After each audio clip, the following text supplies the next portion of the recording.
Alan Dershowitz of Harvard Law fame comes in to help me once again understand two big legal stories today.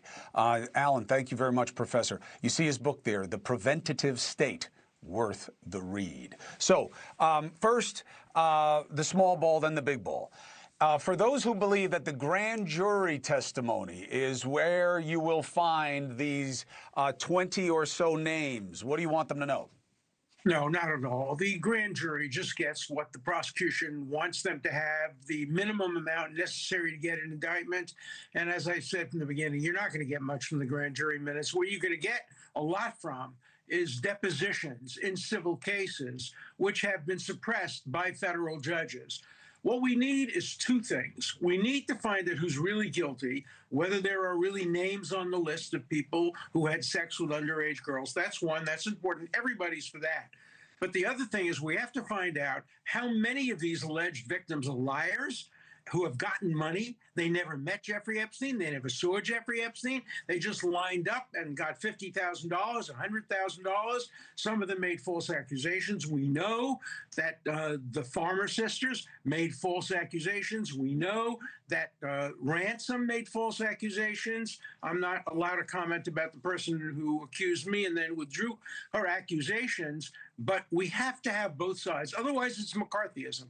What I'm worried about is there are people in Congress who say they're going to give a list of 20 names and they're going to immunize themselves and everybody else from having accountability for that. We need both sides of the story. That comes out in the depositions, because in the depositions, you have both sides represented, whereas in the grand jury minutes, it's only the prosecution is represented.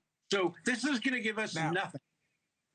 They are not fighting to have those unsealed yet, as far as we know. I don't know what all this redacting is about. We'll see once those files come out. But you and I are going to have this conversation again when everybody's saying, wait, they're not here, they're not here. And I am going to go at Representative Massey. If he has the names that the survivors gave him, I've never heard of a survivor or their lawyer not bringing forth names of people who had culpability or responsibility. But he has one now to release the names. Let me ask you about the other one. So if the Supreme Court granted cert on the birthright citizenship executive order, that must mean that they must be leaning toward thinking he had a good order here. What should people know?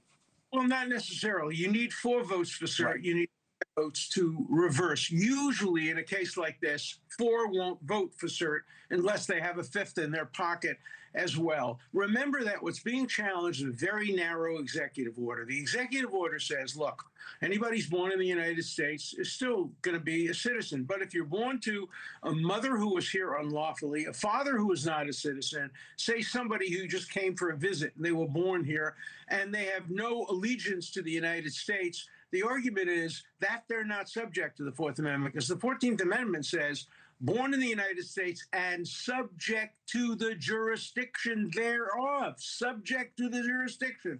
So if Congress were to pass a law saying that people born to a mother who's not here lawfully, a father who's not here lawfully, are not subject to the American jurisdiction, that becomes a closer case. But Congress hasn't passed that law. What Congress has done is general laws, and so the executive order focuses on that. So I think we may see a very narrow decision, sending it back to the courts to analyze the situation in light of what Congress has done, could do, and might do in the future. So I don't think we're going to see a big decision saying that we now revoke the 14th Amendment and people born in the United States are no longer citizens. The vast majority of people born in this country are going to remain citizens merely by virtue of their birth under the 14th Amendment. The president wants this. The political optics are as much as the legalities, but I love your analysis. Professor Dershowitz, thank you very, very much for it. Always a pleasure. Thank you. Thank you for watching. Subscribe below and download our NewsNation app right now on your phone, and you will get fact-based, unbiased news for all Americans.